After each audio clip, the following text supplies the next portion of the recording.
نحمده ونصلي على رسوله الكريم اما بعد فاعوذ بالله من الشيطان الرجيم بسم الله الرحمن الرحيم ربي يسر ولا تعسر وتمم بالخير وبك نستعين السلام علیکم ورحمۃ اللہ وبرکاتہ۔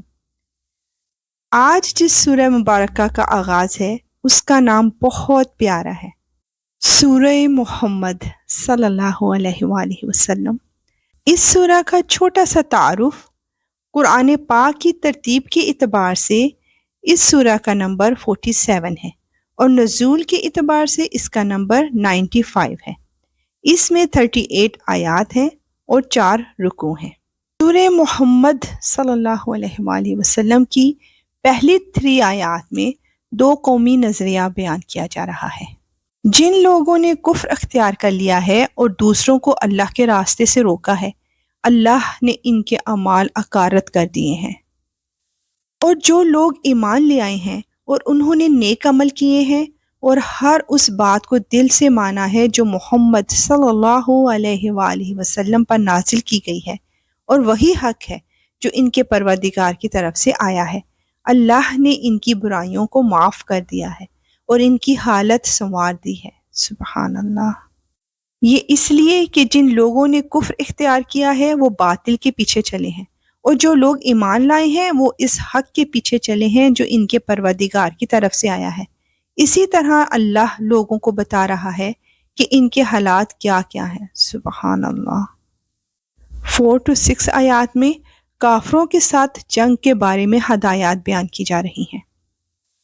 اور جب ان لوگوں سے تمہارا مقابلہ ہو جنہوں نے کفر اختیار کر رکھا ہے تو گردنیں مارو، یہاں تک کہ جب تم ان کی طاقت کچل چکے ہو تو مضبوطی سے گرفتار کر لو، پھر چاہے احسان کر کے چھوڑ دو یا فدیہ لے کر، یہاں تک کہ جنگ اپنے ہتھیار پھینک کر ختم ہو جائے۔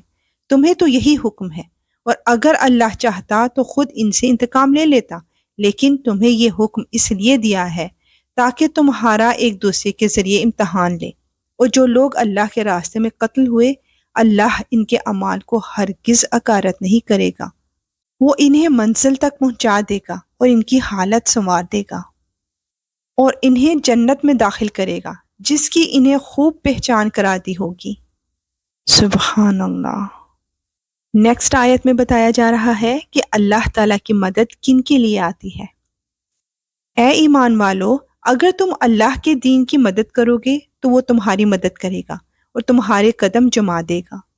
سبحان اللہ۔ آیت 8 to 11 میں کافروں کے لیے ایک بہت بڑی پیشن گوئی کی جا رہی ہے۔ اور جن لوگوں نے کفر اپنا لیا ہے ان کے لیے تباہی ہے، اور اللہ نے ان کے اعمال اکارت کر دیے ہیں۔ یہ اس لیے کہ انہوں نے اس بات کو ناپسند کیا جو اللہ نے نازل کی تھی، چنانچہ اللہ نے ان کے اعمال ضائع کر دیے۔